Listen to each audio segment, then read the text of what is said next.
Kentucky Century Challenge started 6 years ago as part of a conversation with Rachel Kennedy, who was then the executive director of Preservation Kentucky. And they wanted to start a century ride, and so she had asked me to help her plan that because I had been involved with the Horsey 100.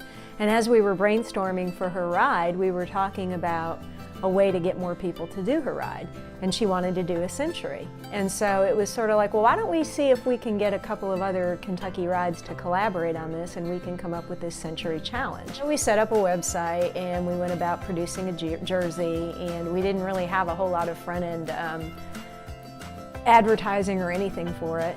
And we opened the website, and when we hit 300 registrations in like 3 or 4 weeks, we decided we probably had a problem because we were just going to pay for these jerseys. And all of the rides were fundraisers for something.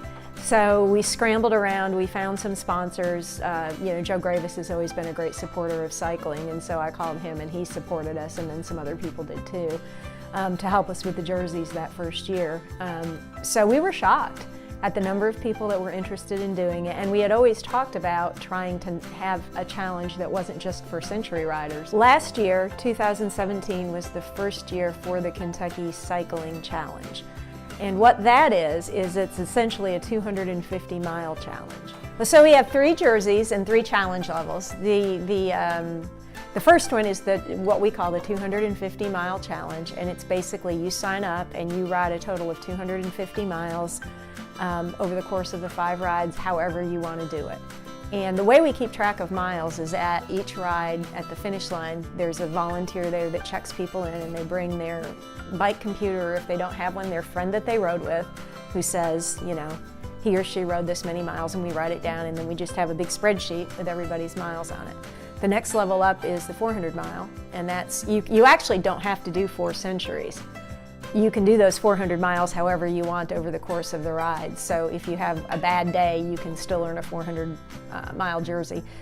And then the last one is the 500 mile jersey, which is you do the century ride at all 5 rides. And if you accomplish that feat, you get the jersey, you get free bibs and shorts, and our jersey sponsor this year is Primal, and they're throwing in free socks for those people as well.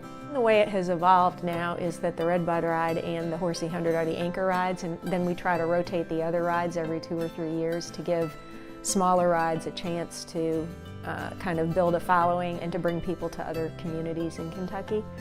Because the Redbud and the Horsey are the 2 biggest event rides in Kentucky. The riders that signed up ended up being between 500 and 600, and that's kind of what it's been every year.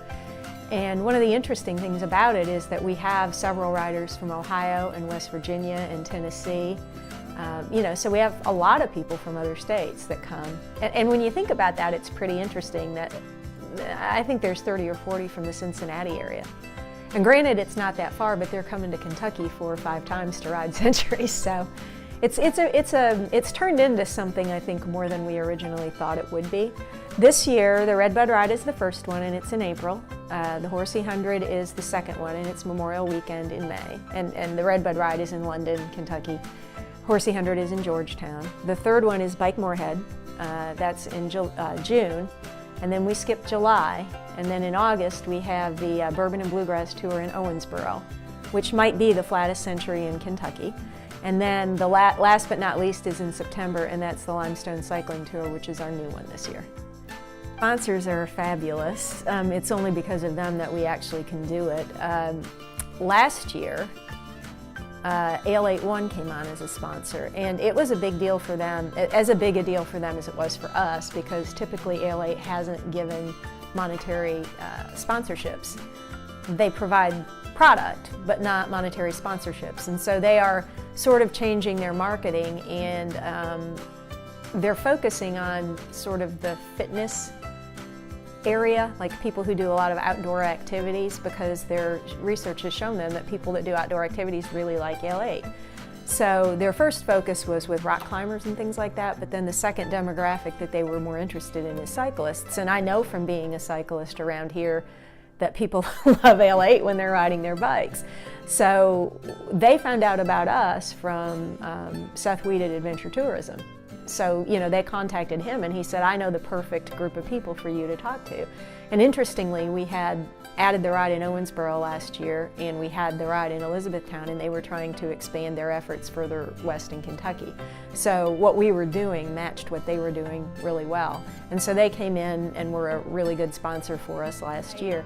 Approached AL8 with this idea that, what do you think about doing an AL8 Cycling Ambassador program? Because I think that people would really be excited about that. Plus, so many people have wanted an AL8 jersey for so long, and wouldn't it be just really cool to have the first set of AL8 jerseys in the world be for these ambassadors? And they liked the idea.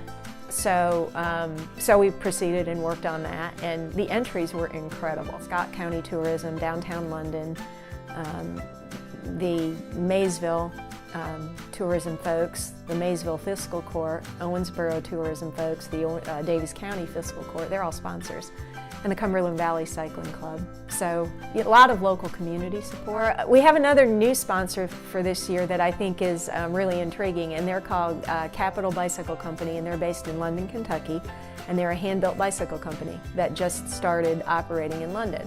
And they're going to be great to work with. They're going to have some frames and maybe bikes that they're going to give to Century Challenge participants in some sort of raffle. We haven't worked out the details on that yet, but they'll have bikes at all the events that people can try.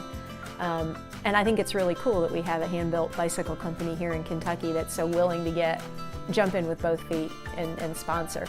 The site is kycyclingchallenges.com. The KY Cycling Challenges is all one word. We've also got a Facebook page that people can go to. Sign up is free, and they'll just go to the website and scroll to the bottom, and the sign up button is there. I think that it helps people have a goal. So, you might have somebody who thinks, well, by the end of the year I would like to ride a century. Well, you can use the challenge as your motivation. The rides are already set up, they're spaced throughout the year so that you can do it, and it gives you a structure. So you might start at the Redbud and you might do 35 miles, and then at the Horsey you might do the metric century, and then, so it basically allows somebody to progress if they want to. But the other thing is the camaraderie that it has created for cyclists who see each other at these events multiple times a year, and now for some of them who have done it all 5 years already, they've come to know other people through participation in the challenge, and it's kind of cool. And I've gotten to know a lot of people. One of the other things I think that the challenge has done is it has enhanced the prominence of cycling across the state, and we don't have a statewide advocacy group right now in Kentucky for cycling, which puts us behind because we don't have people in Frankfort regularly lobbying for cyclists and cycling-related activities and infrastructure. But rides like the Century Challenge rides, the Moorhead ride, the year before they joined the challenge, I think they had 36 people, and the year they joined the challenge, they had almost 300. And so it dramatically increases the profile, and it allows community people to see the impact of cycling events on their community, the positive impact. I know that 2 years ago we had Georgetown Tourism paid for a study of the impact of the Horsey 100, and just in Georgetown, not the whole regional area, but just in that Scott County, it was something like $650,000 for the 2 days. So I think that having things like the Century Challenge, although it wasn't necessarily our goal, one thing that has happened is it has raised the prominence of cycling, and it has created better relationships with communities when they see the positive aspects that can come from it.